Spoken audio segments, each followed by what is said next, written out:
আমি কেতিয়াবা আমাৰ জীৱনক লৈ ইমানেই অভিযোগ আনো যে মই যদি মোৰ দৰে নহয়, যদি মই বেলেগ এজনৰ দৰে হ'ব পাৰিলোহেঁতেন, তেতিয়াহ'লে মোৰ জীৱনটো কিমান সুখী অনুভৱ কৰিব পাৰিলোহেঁতেন। কিন্তু বাস্তৱত জানো সেয়া সম্ভৱ?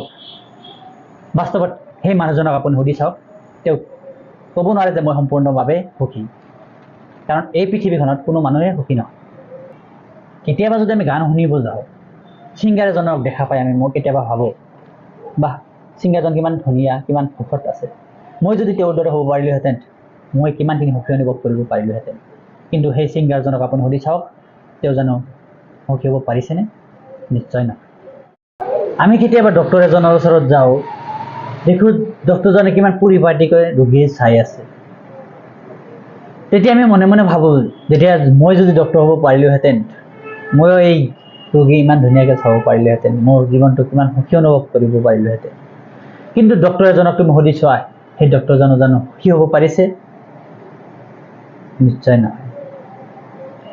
তুমি এজন পলিটিচিয়ানৰ ওচৰত যোৱা, যেতিয়া তুমি চাবা সেই ৰাজনীতিবিদ কিমান সুখী, আমি ভাবোঁ সেই ৰাজনীতিবিদৰ পিছে পিছে ইমানকেইটা গাড়ী ঘূৰি আছে, কাৰণ এজন মানুহৰ লগত ইমানকেইটা গাড়ী ঘূৰি আছে, তেওঁ কিমান শক্তিশালী, তেওঁ ইমান সুখী।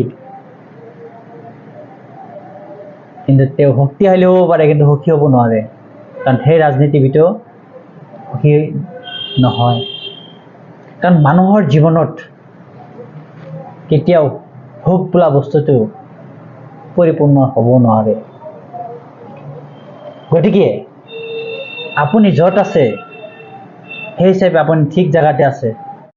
গতিকে আপুনি নিজৰ যি স্থানত আছে, সেই স্থানটো পৰ্যবেক্ষণ কৰি সেইখিনি ঠাইতে আপুনি থাকিবলৈ চেষ্টা কৰক, যাতে সুখৰ দিনবোৰ কটাব পাৰে। তেতিয়া আপুনি সুখী অনুভৱ কৰিব পাৰিব। আপুনি ইমানেই কাম কৰে, আপুনি যেতিয়া কৃষক এজনৰ ওচৰত যায়, আপুনি চাব কৃষকৰ যিখিনি পাৰিশ্ৰমিক, সেই পাৰিশ্ৰমিক হিচাপে আপুনি কাম কৰিব পাৰিছেনে? নিশ্চয় নহয়। আপুনি যেতিয়া এজন সন্যাসীৰ ওচৰত যাব, সন্যাসীজন যেনেকৈ মহান সৃষ্টিকৰ্তাৰ উপাসনা কৰি আছে, আপুনি সেই হিচাপে কৰিব পাৰিছেনে? নিশ্চয় কৰা নাই।